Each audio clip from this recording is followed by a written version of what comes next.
Hey, thank y'all for tuning in, man. Welcome back to Wayno's Rod House.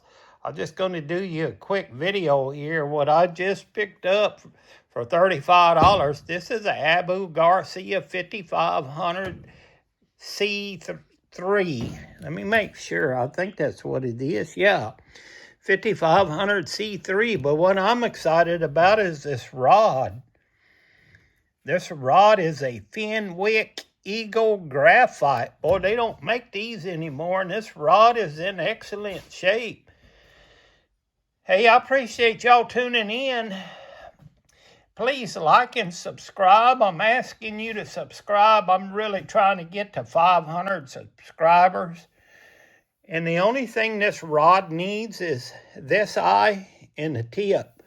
Then that's a awesome rod.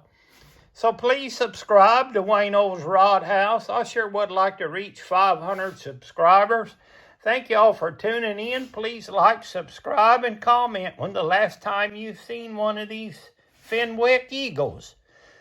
Until then, go fishing, happy RVing, and don't forget to subscribe.